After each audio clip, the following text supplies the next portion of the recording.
அவர்கள் பயன்படுத்தினார்கள். அபூதாவுதில் வரக்கூடிய ஆதாரப்பூர்வமான ஹதீஸ் இது. கதை இல்ல, கற்பனை இல்ல. இது போக போர்கள் நடந்துச்சு, பல போர்கள். அந்த போர்க்களங்கள்ல ஒரு நாடு வெற்றி கொள்ளப்படும் பொழுது அந்த நாட்டில் உள்ள புறம்போக்காக இருக்கிற பகுதிகளை எல்லாம் போர் வீரர்களுக்கு பங்கெடுத்து கொடுப்பாங்க. போர்ல பங்கெடுத்த நீ இவ்வளவு வச்சுக்க, நீ இவ்வளவு வச்சுக்க, நீ ஒரு 10 சென்ட் வச்சுக்க, நீ ஒரு 5 சென்ட் வச்சுக்க, நீ அரை ஏக்கர் வச்சுக்கன்னு சொல்லி போர் வீரர்களுக்கு புறம்போக்கு நிலங்களை பங்கு போட்டு கொடுப்பாங்க. அந்த மாதிரி பங்கு போட்டு கொடுக்கும் பொழுது பெருமானார் ஸல்லல்லாஹு அலைஹி வஸல்லம் அவர்களுக்கு கைபர் பகுதியில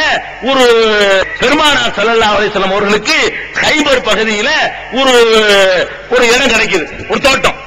அது ரசூலுல்லாஹ்வுடைய பங்காக ஒதுங்குது, எல்லாருக்கும் ஒதுங்கின மாதிரி. அதுல இருந்து கொஞ்சம் வருமானம் வரும். பிறகு ஆரம்பத்தில் ஆட்டு பண்ண, அதுக்கப்புறம் போர்க்களத்தில் கிடைச்ச எல்லாருக்கும் கிடைச்ச மாதிரி கிடைச்ச ஒரு தோட்டம், அதுல இருந்து கொஞ்சம் பேரிச்சம்பழம் வருமானம் வரும். இதுதான் அவங்களுடைய சொத்து. சரி, இது அவங்க சம்பாதிச்சது, அவங்களுக்கு சொந்தமானது. யார்ட்டையும் யாசா வாங்கி சம்பாதிக்கல, பைத்துல் மால்ல தொடல. இத கூட என்ன பண்ணிட்டாங்க தெரியுமா? பாருங்க வேடிக்கைய. இந்த சொத்தை கூட இது யாருமே அரசாங்கத்துக்கு சொல்லவே மாட்டாங்க.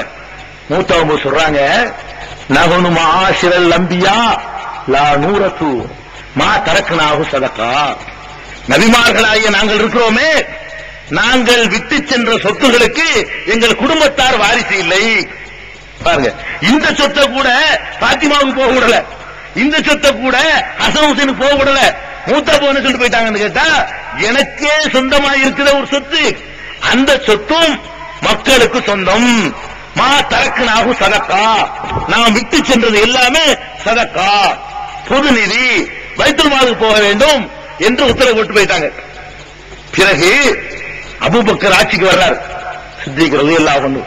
அவருடைய ஆட்சி காலத்துல போய் பாத்திமா நாயகி கேட்கிறாங்க அபூபக்கர்ட்ட, அபூபக்கர் அவர்களே ஜனாதிபதியே, எங்க அத்தாவுக்கு அங்க ஒரு தோட்டம் இருந்துச்சு, அந்த தோட்டத்தை எங்களுக்கு தந்துருங்க, எங்க அத்தாவுக்கு சொந்தமான இடம் தானே அது, அதை வச்சு நாங்க எது எங்க வாழ்க்கையை நடத்திக்கிறோம் கேட்கிறாங்க. அபூபக்கர் கொடுக்க மாட்டேன்ட்டாங்க. முடியாதுமா, தரவே முடியாது, பைத்துல் மாலும் தர முடியாது, உங்களுக்கு ஹராமாக்கிட்டாங்க, அந்த சொத்தையும் தர முடியாது. ஏன்? அது சமுதாயத்துக்கு சொந்தம் போயிட்டாங்க. உங்க அத்தா சமுதாயத்துக்கு சொந்தமாக்குறதுனால நான் அதை தர முடியாது. உங்க சொல்ல நான் கேட்க மாட்டேன், உங்க அத்தா சொல்லத்தான் நான் கேட்பேன். பாத்திமா நாய்க்கு கொடுக்கவே இல்லை. இதனால மௌத்தார வரைக்கும் பேசவே இல்லை அபூபக்கர். அது ஒரு விஷயம். மௌத்தாவர வரைக்கும் அபூபக்கர் சித்திக் ரலியல்லாஹு அன்ஹு வந்து அவங்க பேசாமலே மௌத்தா போயிட்டாங்க. 6 மாசம் மௌத்தா போயிட்டாங்க. ரசூலுல்லாஹ்வுக்கு பிறகு 6 மாசம் தான் வாழ்ந்தாங்க பாத்திமா நாய். சரி, எதுக்கு சொல்ல வர்றேன்? அதாவது கொஞ்சம் கொஞ்சம் கஷ்டப்பட்டு சம்பாதித்த சொத்தையும் என்ன சொல்லிட்டு போயிட்டாங்க? சதகா, பொது நிதி. அதாவது ஒண்ணுமே சம்பாதிக்காம கொஞ்சோடு அவர் உழைத்து தனக்குன்னு வச்சிருந்தத தன் மௌத்துக்கு பிறகு எல்லா மக்களுக்கு சொல்லி ஒரு பைசா தம்பிங்கிறான அத கூட தன்னுடைய வாரிசுக்கு விட்டுட்டு போகாம ஒருத்தர் போயிருக்கிறாரு. இந்த நம்பகத்தன்மைக்கு ஈடாக ஒரு தலைவரை சொல்லுங்க. ஏன் அவர் என்ன சொன்னாலும் கேட்க கூடாது? நான் கேட்கிறேன், அவர் என்ன சொன்னாலும் ஏன் கட்டுப்படக்கூடாது? சொல்ல பொய் இருக்குமா? ஒரு கெட்ட நோக்கம் இருக்குமா? ஏதாவது ஒரு சுய லாபம் அடைகிற நோக்கம் இருக்குமா? இருக்கவே இருக்காது. அப்படி தன்னுடைய பரிசுத்த தன்மையை 100% நிரூபித்து காட்டின தலைவர் நபிகள் நாயகம் ஸல்லல்லாஹு அலைஹி வஸல்லம். இது பொருளாதாரம். பொருளாதாரத்துல மனுஷன் உரசி பார்க்கணும். அடுத்தது என்ன? புகழ். ஒரு மனிதன் இந்த மாதிரி ஒரு இயக்கத்தை உண்டாக்குறான்னு சொன்னா காசுக்கு உண்டாக்குவான். காசுக்கு இல்லாட்டா கூட புகழுக்காக வேண்டி எந்த கிறுக்குத்தனத்தையும் செய்வான். மனிதர்கள் ஒரு ஜாலி இருக்கிறான், உற்சாகம் அடையன்னு சொல்லுவாங்க, கேள்விப்பட்டீங்களா? நல்ல புத்திசாலியா இருப்பான், கொஞ்சம் ஆயுசு வச்சுலாம் மறையலாயிருவான். தூக்கி விட்டு பாருங்களேன், யாரையும் கவுத்தி போடலாம். அதாவது மனிதன் வந்து இந்த புகழும் போதுங்க, பொய்யாவே புகழ்றான்னு தெரிஞ்சா கூட அதை கேட்கிறவடி ரசிப்பான். உங்களை மாதிரி ஒரு ஆளு இருந்தாங்க, என்ன அறிவு, என்ன ஆற்றல், என்ன வள்ளல் தன்மை, என்ன திறமை, என்ன அழகு, என்ன வீரம்னு சொல்லி பாருங்க. அப்படியே உனக்கு வர்ற சந்தோஷமும் 5 பைசா தர இடத்துல 50 ரூபா தருவான். இருக்கா இல்லையா? இந்த மாதிரி இந்த ஐஸ் வச்சு எல்லாரும் விழுந்துடுறான். அப்ப சில பேர் என்ன செய்வான்னு கேட்டா காசு ஆசைப்பட மாட்டான், அதை வச்சுக்கிட்டு புகழ் வேணும். தனக்குத்தானே போஸ்டர் போட்டவனா இருக்கிறான். ஹஜ்ஜுக்கு போயிட்டு வருவான், வரும்பொழுது அந்த ஹாஜியே வருகை இவன் அடிப்பான், வேற எவன் அடிக்க மாட்டான். அவன் பணத்தை அனுப்பி இந்த மாதிரி நான் வரல, வரவேற்பு நோடிச்சு ஊர்வலம் ஒட்டி போடுங்க, அந்த ஹாஜியே வருக, இந்த ஹாஜியே வருக, அந்த வள்ளல வருக, இந்த இறையில கொடையில வருக, அந்த இளவு வருக, எல்லாம் போட்டுருவாங்க. அவன் வர்றதுக்கு அவனே என்ன செய்யறது? போஸ்டர் அடிக்கிறது, அவனை பாராட்டு, அவனை கூட்டம் கூட்டுறது. வரும்பொழுது எல்லாத்திலும் நம்ம ஏத்துக்கிறோம், நீங்க ஒரு கூட்டம் போட்டுருணும், அவனை பாராட்டு, அவனை கூட்டம் போடுறது. இந்த கிறுக்கு எல்லாத்தையும் இருக்குது. எல்லா மனுஷன் உங்களுக்கு என்கிட்ட இருக்கு. இந்த புகழ் கிறுக்கு ஆளாவாதுன்னு மனுஷனா இருக்கவும் முடியாது. இது கிறுக்கு பிரச்சனைக்கு என்ன வித்தியாசம் இருக்கலாம். சில பேர் ரொம்ப கிறுக்கா இருப்பான். இது சின்ன உதாரணம். ஒரு அரசியல்வாதி எடுத்துக்கிறேன். அரசியல்வாதி கருணாநிதி இருக்காரு, ஜெயலலிதா இருக்கான்னு வச்சுக்கிறோம். இவர்களை வந்து மேடை வச்சு புகழ்றான். ஒருத்தன் புகழ்றான், உள்ளத்துல இருந்தா புகழ்றான். நிச்சயமா இல்லைன்னு கருணாநிதிக்கு தெரியும், நிச்சயமா இல்லைன்னு ஜெயலலிதா தெரியும். இன்னைக்கு புகழும் அந்த சாயந்தரம் கட்சியுமே அங்க போயிடறான். எத்தனை புகழ்ந்து அங்க போயிடுற பாக்குறானா இல்லையா? இவன் ஏதோ ஒரு நோக்கத்துக்கு தான் புகழான்னு தெரியும். தெரிஞ்சுக்கிட்டு அதை ரசிக்கிறான். உங்களை மாதிரி உண்டாண்டா ரசிக்கிறான். இது பொய்யா புகழ்றான்னு தெரிஞ்சாலும் ரசிக்கிறான். உள்ளத்திலிருந்து வரலன்னு தெரிஞ்சாலும் ரசிக்கிறான். வெறும் வாயில தான் வருதுன்னு சொன்னாலும் ரசிக்கிறான். இந்த கிறுக்குக்கு ஆளாவாதவனே கிடையாது. அதையும் ஜெயிச்சவர் இவர். இந்த கிறுக்குக்கு ஆளாவாத ஒரு தலைவர் இருக்காருன்னு கேட்டா இவர் தான். இவருக்கு 2 புகழ் இருந்துச்சு. ஒன்னு மன்னர், ஜனாதிபதி.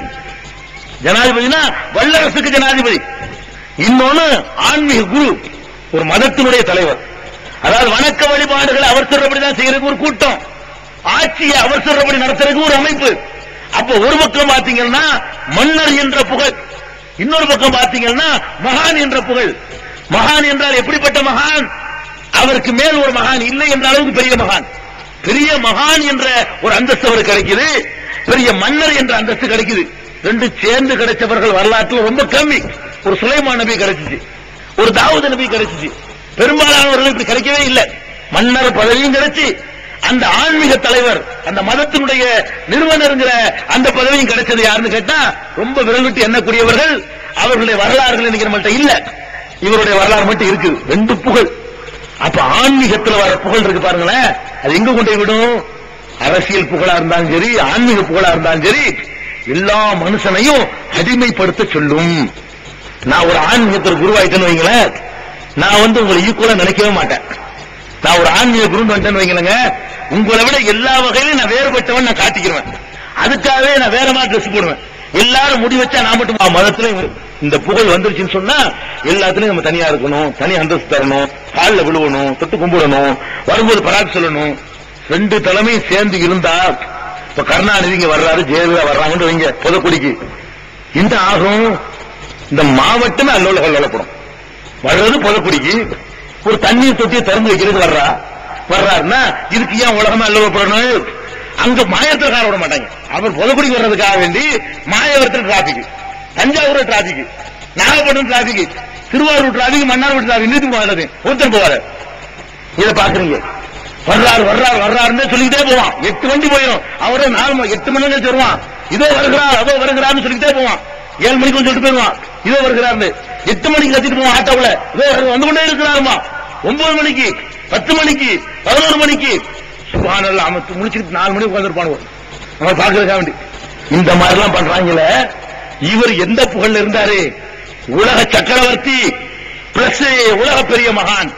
2 அந்தஸ்து அவருக்கு இருக்கும் பொழுது பெருமானார் ஸல்லல்லாஹு அந்தஸ்தை பாருங்க. அவர்கள் ஒரு சபைக்கு வருவார்கள். சபையில வரும்போது எல்லாரும் உட்கார்ந்து இருப்பார்கள். நபிகள் நாயகம் ஸல்லல்லாஹு அலைஹி வஸல்லம் வந்தா ஒருத்தர் எந்திரிக்க மாட்டாங்க.